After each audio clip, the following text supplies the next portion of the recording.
My name is Johnny, and when my mom gave birth to me, the doctor held me up and said, "It's a boy." Again. The doctor had said that about 3 other times before me. The story doesn't start when I was born. I was born, I grew up, here I am. But I do think that this statement, "It's a boy," think of it like a preface, something important to keep in mind by the end of the story. I'd say the story starts when I moved back here to Oregon with my partner. I would describe my sexuality as gay, a word that I would still use to describe it. One of the things that my partner had introduced to me was politics, something that I could actually get invested in rather than just passively hearing about and getting mad at occasionally and then just going on with my day. My free time used to just be filled with watching TV, reading, and making YouTube videos. But when I moved here, something else was added to that: political activism. When we first moved here, one thing that I wanted to do, of course, was to get politically active. I would end up joining one of the left-leaning groups that would just read. That was all we did. It was very boring. One thing that I noticed immediately was all of the members were men. This isn't something that I noticed on the spot. It was something that I can see retrospectively. But when I was there, I felt like I fit in. I didn't feel left out at all. All of the men there weren't necessarily the strongest or anything like that, but they were intelligent, they were compassionate, and in a way, they reminded me of my brothers. As I said before, my family consists of 3 older brothers, a mom, and a dad. The oldest brother of which people would often say that I reminded them a lot of, that we had a lot in common. Sometimes we're hard-headed, and we have a singular vision, and are passionate about what we believe in. He is also a very intelligent person. He's one of the reasons that I like reading so much and literature. When I grew up, I remembered that he had this Sherlock Holmes collection book that I would read excerpts from whenever I was in his room. On other occasions, however, when I was older, he would get mad. I never really knew about what, I didn't know the specifics, but I just knew that occasionally my brother would get angry. He would be tired and sore from work. And yes, he was still intelligent and he was still very, very kind. But when people said that I reminded them of him, those were the only aspects I could see. They said that he was hot-headed. They said that if people didn't think like him, he'd get upset. And most importantly, that that is no way to live like a man. And that men have differences, that I just have to get over it. And I still don't know what to feel when people say that I remind them of my oldest brother. But I know that he's intelligent and compassionate, and I just hope that when people say that I remind them of him, that's what they see. Once I came out to my family as gay in 2016, my mother had told me that my dad was a little distant, almost on purpose. He didn't know what to do. I mean, out of all 4 of his sons, I was gay. He didn't know how to respond to that. It took my mom some convincing, but after some time, we could finally talk to each other like it was before. We could actually interact with each other. He could say, "I love you," and we would drink beer and hang out together. Even sometimes I would listen to music that reminds me of him. He didn't cry in front of people, not in my childhood, not in my adult life. I've never seen him shed one tear. But that doesn't mean that he's cold or distant. It just means that that's what it takes to be the man in the household. He's actually one of the most youthful people I know, verging at the age of 60. His laugh is still one of the things that fill my heart with joy. Unlike this damn helicopter. The middle brother shares drinks with him. He's a father himself with 2 beautiful kids. Him and my dad listen to music about the hardships of being a father, of really loving your children, what it's like to be a man at the face of adversity. I've never seen my brother cry, not unless his guard was down. Only after he had a couple of drinks could he feel comfortable telling me that he felt as if my dad was disappointed in all of us for not following in his footsteps, that he had quit his dreams of becoming a veterinarian just so he could do what my dad wanted him to do. At least that's what he felt. Later on, my dad came into that conversation and let us know that was a load of bullcrap. He doesn't care if any of us follow in his footsteps or not. He came here to start a new life and to have his kids just be happy. But that night, when all of that was unveiled, I had this burning feeling like he was right somehow, that I had been a disappointment. Not to my father, but to my brother. That I wasn't man enough for him. The youngest of the three brothers grew up with me. He played video games often, and oftentimes when I was upset, he would offer a shoulder to cry on, and vice versa. When you live with someone for about a decade, you can't really hide that kind of stuff. And yes, we have our differences occasionally. He is my brother after all. But he would always protect me from the harsh words of strangers, or even my own brothers. And he wasn't the manliest in the household either.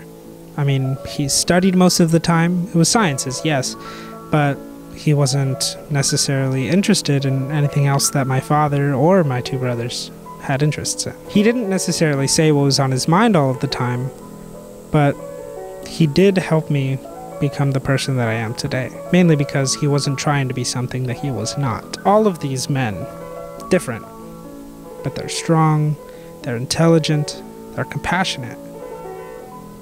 But you don't have to be a man to be all those things.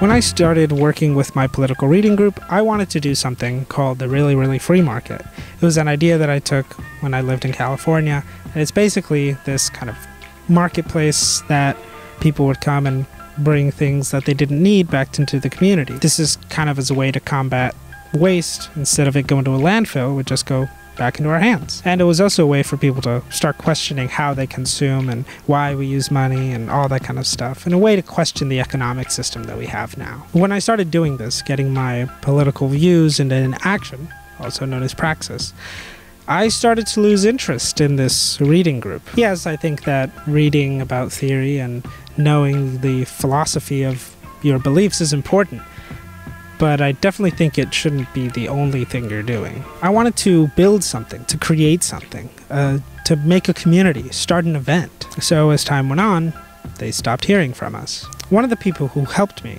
during this time was a queer, disabled, trans activist, and they're just a badass. And more people who came to this event were queer, trans, people of color, neurodivergent, all of that. It was after meeting these people, other activists who were in different communities that wanted to help the working class in my community, did I really start to question ideas that I had. Have you ever felt something, a strong feeling, but you just didn't have the word for it? For example, the feeling like when you get your paycheck after handling tens of thousands of dollars a day, only to get like $3.90 back? And then you just kind of feel vaguely ripped off. There's a word for that. It's called exploitation. And just like that, kind of clicks, right? Makes sense. It adds a word to the feeling and it makes you understand it better. It doesn't mean that it's different. It just helps you understand it. That's what I felt when I began to work with the queer activists in town. Not exploited, just that click, right? The understanding of these feelings that I've had for quite a while. I now had words to put to those feelings. And the more we talked about stuff like neurodivergency, it makes sense that a system made by neurotypical people, meant for neurotypical people, of course, would not be sustainable in a world where neurodivergent people exist everywhere. It makes sense as to why me, a queer person of color, felt out of place in a white queer space that mainly appropriated on black culture. It made sense, too, that my body didn't feel like mine. That was when I was going through what I could only describe as body dysmorphia. My body was too fat, even though people said that I looked fine. I would starve myself and think that it was fine, and yet so many people would tell me that they would kill to have a body like mine, and little did they know that I hated it, and that somehow I had it good, even though I was starving myself. I had a horrible upset stomach and really bad back pain. I'm Mexican. I'm genetically predispositioned to have back pains and heart issues, mainly under this capitalistic society. Even so, I felt like fat was me. I obviously had, and might still have, of course, internalized fat phobia. There's nothing wrong with having fat. What's wrong is a system that makes you feel bad about it and then capitalizes on you trying to fix it. It took some therapy and some time for me to finally feel comfortable just eating whatever I want because it tastes good. Because it didn't feel good to count calorie and lift heavy object. I knew that if I was ever going to feel comfortable, I had to stop becoming something that I wasn't. I have fat on my body, which shifts and changes depending on what I eat and do throughout the day. It's always changing. It's always shifting. My body felt like mine again.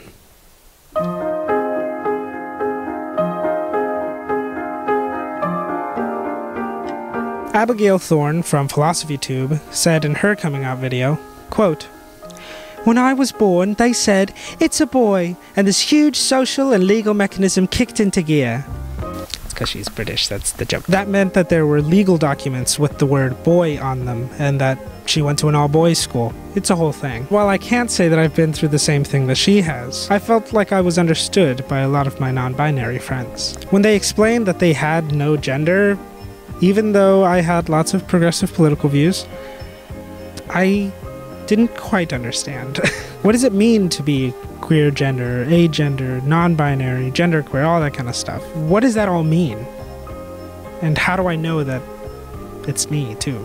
Well, a very funny and very scary thing happened. I started to feel the same way as when I had body image issues. But instead of that feeling coming whenever I saw myself in a mirror and felt fat or inadequate, it happened whenever I had to wear a button-up to work and a tie and tight pants that always grabbed me in the wrong areas. I felt it when people called me bro or dude or sir. I feel it when people still refer to me as a he. But that doesn't mean that I'm a man. My friends and I work out. I mean, I mainly do it to get muscles. I drive around in my little SUV type truck. I wear t-shirts and cargo pants because that's kind of the default straight man wardrobe. And my brothers have these large beards that for a moment I wish I had too. And growing up, my mother had always tried to gel or hairspray my hair parted to the right, very like trimmed. She doesn't quite like the bird's nest of a mullet that I have now. And I only keep my beard because it helps shape my face so I don't look weird. But none of this means that I'm a man. I'm not going to explain the philosophy of gender and its differences with sex. I feel like there's this pressure on a lot of trans people to kind of explain themselves, to really educate you. I mean, I don't ask cisgender people how they know that they're the gender that they were assigned at birth.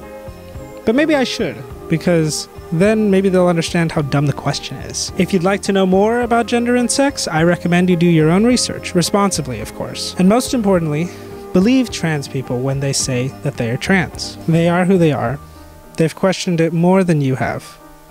Let us be. I look at my brothers, and before them, my mom. She's always told me to follow my heart and to really think about what I want my life to look like. And I followed my heart. I've asked myself this question over and over again. And while being trans isn't a choice, I do choose to be open about it, instead of putting it away for the next 60 or so years of my life. To my brothers and my father, I love you all. You have all been exceptional examples of what it means to be men. Kind, patient, and of course, having this unconditional love for your youngest sibling.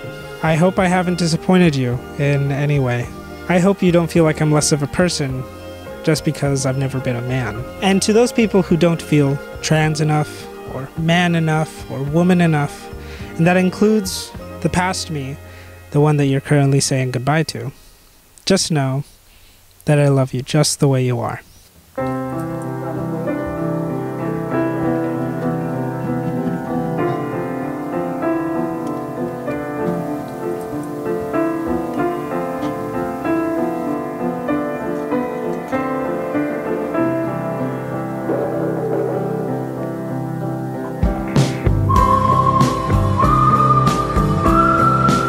So it's true, I'm not a man, I am non-binary, and I use they/them pronouns.